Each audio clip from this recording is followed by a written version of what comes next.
네, 오늘 장에 빨간불을 내거나 또 양봉을 세우면서 올라오고 있는 종목들 좀 뿌리 깊은 나무는 흔들리지 않는다는 것을 좀 증명해주는 흐름이 나왔는데요. 개인적으로 폭발하는 힘을 가지고 있는 종목들이 좀 체크가 되는 시장이었습니다.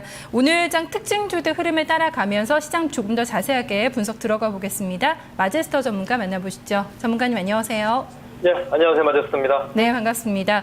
오늘 시장이 좀 많이 흔들리다 보니까 아무래도 테마주 쪽 그리고 좀 개별적인 이슈가 있는 종목들이 시장에서 좀 주목을 받았던 것 같거든요. 거래량 어떤 쪽으로 좀 많이 실렸나요?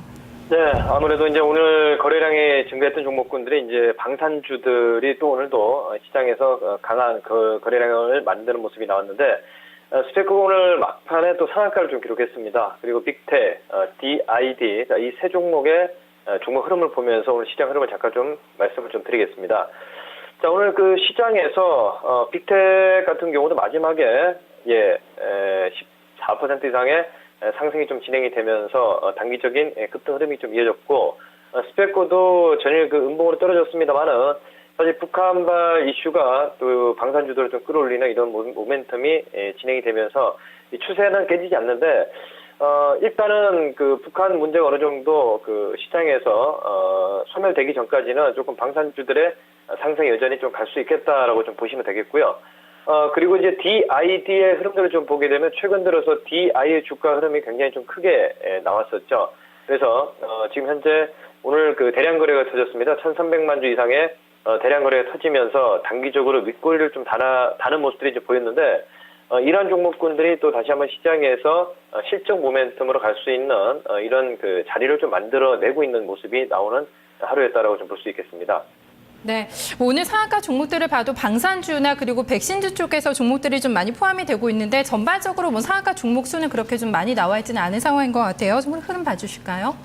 네, 자, 오늘 그 상한가 종목군들을 좀 보게 되면 전일에 이어서 그 이글벳, 그리고 파루, 그리고 오늘 그 로봇 관련주들이 그 상한가를 가는 모습이었습니다. 동불 로봇하고 세우 로봇가 올라오는 모습인데, 세우 그 로봇을 한번 잠깐 좀 살펴보게 되면요.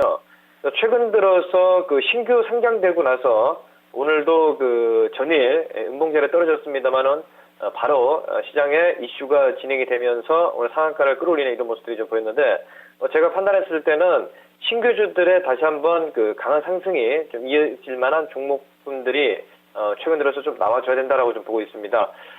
지금 그 우리 휴대폰 부품 관련 종목군들은 신규 상장되고 나서 굉장히 큰 상승이 좀 나왔었죠. 뭐 나노스라든지 이들 종목군들은 굉장히 큰 상승이 좀 나왔었는데, 제가 봤을 때는 그 로봇 관련주들도 오늘 동부 로봇 같은 경우도 뭐 단기적으로 전고점을 강하게 좀 돌파하는 거래량을 좀 만들어가는 모습들이 좀 보였는데, 일단은 순환매가 굉장히 좀 빠르게 좀 진행이 되는 모습들이 좀 보이는 구간이었고, 그리고 이글벳 같은 경우는 전일 우리 그 백신주들이죠. 이글벳하고 또 파루가 오늘 시장에 그 굉장히 좀 조정이 나왔음에도 불구하고 이들 종목군들은 강한 상승이 좀 이어지는데, 특별하게 시장에 그 압축되는 모습들이 좀 보이고 있습니다. 이슈가요. 그래서 제가 봤을 때는 조금 이런 종목군들이 예를 들어서 공략을 하지 못했다 그러면 다음 섹터들을 좀 기다리는 전략으로 오늘 장을 좀 가야 되지 않나 이렇게 좀 보고 있습니다. 네, 뭐 어제 상장이 되자마자 세우 로봇가 오늘 좀 상한가 갔는데요. 굉장히 좀 눈에 띄는 움직임이 나왔습니다. 신고가 종목들은 뭐 아무래도 실적 우량 종목들이나 방어 섹터들이 가면서 오늘도 고점을 다시 만들어냈거든요. 이쪽 흐름 어떻게 보셨어요? 네, 오늘 코스닥 쪽에서 장중에 그 급락이 나왔습니다만은 기관의 또 재차 매수가 유입되면서 실적이 좀 좋은 종목군들, 신고가 내는 종목군 여전히 가고 있죠.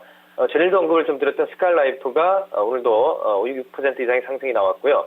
그리고 세코닉스도 5% 이상의 상승이 좀 진행이 되면서 우리 휴대폰 부품 관련 종목군들, 그리고 캠시스, 이들 종목군들이 오늘 시장에서 좀 특징적이다라고 좀 볼 수가 있겠습니다. 먼저 그러면 세코닉스를 한번 잠깐 좀 살펴보도록 하겠습니다. 자, 이 시점에서 제가 말씀을 좀 드렸었죠. 화요일 시점에서 상당히 많이 올라와 있습니다만은 기관들의 매수가 꾸준하게 유입되는 이런 모습들이 좀 보이면서 다시 이런 종목군들이 세코닉스가 강하게 상승이 나왔고, 그리고 스카이라이프 같은 경우도 마찬가지였죠. 강한 그 상승이 좀 진행이 되는 모습들이 나왔습니다만은 거래량이 증가하면서 또 주가 역시도 같이 올라가는 모습들이 좀 보이고 있기 때문에 굉장히 그 정배열 확산 국면으로 일단은 이들 종목군들이 조금 매물권이 두텁지 않고 좀 가볍게 좀 소화하는 모습이 보이기 때문에 오히려 좀 시장에서는 더욱더 좀 양극화가 진행이 되는 이런 시장이 나오는 종목이었는데, 지금 캠시스 같은 경우의 흐름들을 좀 보게 되면요. 전일의 거래량에 이어서 오늘도 대량 거래가 터지는데, 사실 오늘까지는 거래량이 이렇게 증가하는 모습들이 보이는 종목군들이 다 같이 올라가는데, 내일 정도에서는 예를 들어서 아침장에 갭을 동반한 종목군들이 나온다. 그러면 또 금요일 시장의 좀 특징을 봐서 약간은 짧게 단기적으로 접근하셨던 분들 같은 경우는 일부 물량들, 예를 들어서 한 30% 있으면 한 10%는 정리를 하고, 그리고 나머지 물량들은 좀 추세 매매, 이런 관점으로 시장을 대응을 해야 되겠다라는 말씀을 좀 드리겠습니다. 네, 전력 자세하게 점검해 주셨네요. 말씀 고맙습니다. 네, 감사합니다. 네, 차트통 마제스터 전문가와 함께 전반적인 흐름들을 좀 점검을 해봤습니다. 방송 추천주들 움직임 어떻게 나오고 있을까요? 함께 확인해 보시죠. 김미영 기자입니다.